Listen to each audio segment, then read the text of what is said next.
इकरार भाई, आपसे ये उम्मीद ना थी। आपको हम बड़ा समझदार समझते थे और बड़े हौसले वाला समझते थे, बिकॉज जिस प्रोग्राम को आप एक अरसा दराज से करते आ रहे थे और जिस प्रोग्राम में आपने अपनी एक उम्र गुजारी है, वो प्रोग्राम भी सबर वाला था। हमें लगता था कि आपका वो बिहेवियर जो था वो सिर्फ वहां तक महदूद था। ये नहीं पता था कि आपका बिहेवियर अब आम लोगों तक भी ऐसा हो चुका हुआ है। नाजरीन, इकरारुल हसन साहब मलेशिया से अपनी सेकंड वाइफ मिस फरा के साथ जो है वो वापसी पे होते हैं कि जैसे वो पाकिस्तान लैंड होते हैं तो एयरपोर्ट पे एक FIA का बंदा जो कि खड़ा होता है, वो सिर्फ दूसरे बंदे के कान में ये सरगोशी कर देता है कि देखी एदा भी जवाद अहमद तरह हालून है, ने भी जवाद अहमद की तरह जलीलून है। इतनी सी बात इकरारुल हसन के कानों तक पहुंच जाती है और ये बात उसके लिए कितनी ज्यादा आफत बन जाएगी ये उसे भी मालूम नहीं था। नाज़रीन, इकरार साहब ने उस बंदे को फौरन वहां पर दबोच लिया, पकड़ लिया। हिम्मत कैसे हुई उसकी इकरार को ये कहने की, इकरारुल हसन को ऐसे कहने की हिम्मत कैसे हुई? उसे शर्म नहीं आई, उसे खौफ नहीं आया कि इकरारुल हसन के साथ वो ऐसी बात कर रहा है? नाज़रीन, इकरारुल हसन साहब ने भाई उसकी वहां पर वो इंसल्ट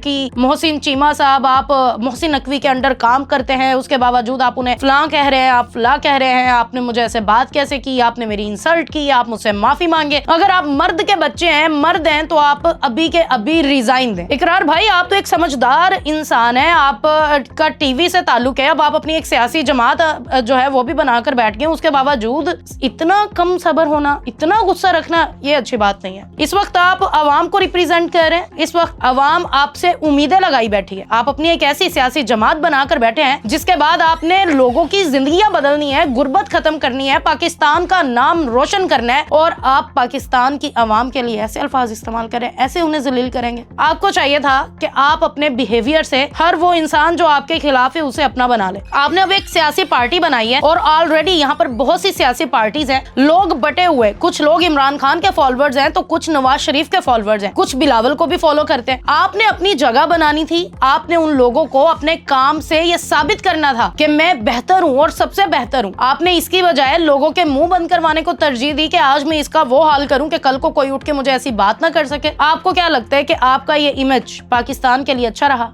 नहीं। हम आपके सपोर्टर थे, हम आपको पसंद करते हैं, हम आपके काम को पसंद करते हैं, हम आपको फॉलो करते हैं, हम आपसे सीखते हैं। आज हम लोग आपके खिलाफ बोल रहे हैं, आज हम आपकी इस गलती पे खड़े हैं कि आपको माजरत करनी चाहिए उस इंसान से जिसकी आपने इतनी वहां पर इंसल्ट की, और वो चुपचाप, उसका बड़ापन तो देखें, वो चुपचाप वहां पर सर नीचे करके खड़ा रहा कि सर मैंने आपसे बात नहीं की, और वहां से चल दिया और आपको लगा ये आपकी जीत है। सॉरी टू से इकरार भाई, आज आप हार गए। आप एक सियासतदान बनने निकले थे, आप अभी सहाफती चीजों से नहीं निकल रहे हो, और सहाफत के भी ये असूल ही नहीं है कि आप इस तरीके से किसी को पढ़ जाए। मैं डेली आती जाती हूँ, मुझे लोग कितनी बातें करते हैं, आते जाते कमेंट्स पास करते हैं, मैंने कभी मुड़ के उन लोगों से ऐसे लड़ाई नहीं की, उनकी इंसल्ट नहीं की, गले नहीं पड़ गई कि माफी मांगो, खुद को मार लो, ये कर लो, वो कर लो। आप एक सहाफी होने के बावजूद आप में सब्र नहीं है, तो एक सियासतदान बन के आप में सब्र कैसे आएगा? लोग तो अब डरेंगे आपके साथ खड़े होने के लिए कि यार ये तो सब्र ही नहीं करते, ये तो बंदा ही नहीं देखते, ये तो इंसल्ट कर देता है। फिर आप एक व्लॉग भी बनाते हैं, उसमें सारी चीजें बताते हैं, तो क्या हो गया अगर उसने कहा? आप एक रिप्रेजेंटेटिव है, एक अवाम के नुमाइंदे हैं, अब आप खड़े हैं। क्या इमरान खान को लोग बातें नहीं करते? क्या नवाज शरीफ को बातें नहीं होती? क्या मरियम नवाज साहिबा बातें नहीं सुनती? क्या शहबाज शरीफ साहब बातें नहीं सुनते? बिलावल साहब को क्या कुछ नहीं सुनना पड़ता? जवाद अहमद साहब जो है वो क्या कुछ नहीं सुनते? क्या उनमें से कभी किसी ने इस तरीके से हरकत की? आप अब दो चीजों को मिक्स कर रहे हैं। आप सहाफती अपना अंदाज भी रख रहे हैं, आप सियासत भी रख रहे हैं। एक जगह आप कहते हैं कि आपने सहाफत सियासत के लिए छोड़ी है, सेकंड में आपके अंदर सियासत आ ही नहीं पा रही है, रजबस ही नहीं पा रहे हैं। आप लोगों को साबित करें कि आप एक अच्छे लीडर बन सकते हैं, ना कि अपने इस बिहेवियर से आपको लोगों को डराना चाहिए और अपनी पावर का गलत इस्तेमाल करना चाहिए। हम समझते हैं कि आपने आज अपने फॉलोअर्स का, अपने व्यूज का और अपनी पावर का गलत इस्तेमाल किया और आपको शर्मिंदा होना चाहिए इस हरकत के लिए, और आपको माफी मांगनी चाहिए उस इंसान से। नाजरीन, आपकी इस बारे में क्या राय है कमेंट्स में बताइएगा। मुझे इजाजत है, मिलते हैं अगले प्रोग्राम में, तब तक वस्सलाम।